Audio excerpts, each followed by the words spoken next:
Hey, Michael here with another weekly reflection in our Bible in a Year challenge.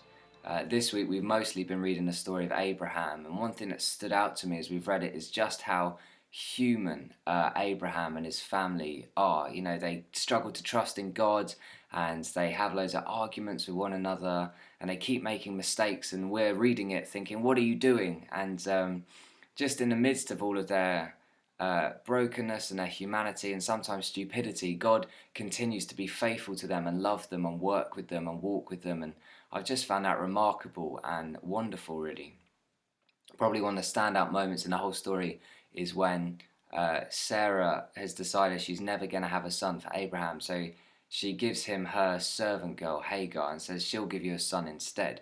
And I guess this is just like a really messed up way of Sarah trying to do the right thing. She's trying to help Abraham fulfill the promise of God on his life, but she's doing it without God. And I just think, how often do we do that kind of thing? We try and force something, or we forget that actually God wants to walk with us in the process of what he's called us into. And then as Hagar conceives, she and Sarah have this feud which is worthy of an episode of Jeremy Kyle or something. And Hagar eventually runs away and then has this epic encounter with God where firstly she discovers that God sees her. She names the place, God is the one who sees me. And it's like the first time she realizes that God doesn't have favorites. He's not just interested in Abraham and Sarah.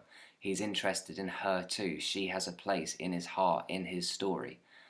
God sees her and is interested in her as well and looks after her and Ishmael. And the second thing, which is amazing, is that he then says that he's going to fulfill his promise to Ishmael and he's going to make him into a great nation. And if you think about it, Ishmael was a mistake. He was the wrong son. He wasn't part of God's plan.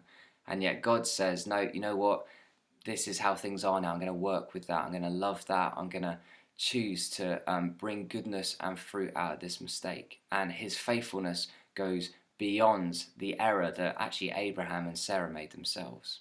I find it amazing to think that God's able to work with our mistakes, and he looks after us in spite of them and cares for us enough to want to make our mistakes bear fruit too.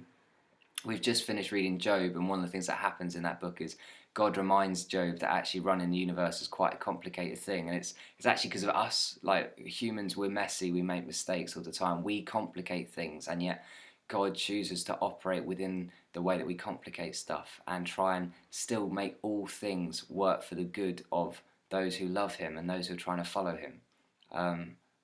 He just loves to take care of us and all of that, and I've just reading that again in the story of Abraham, I found just absolutely incredible.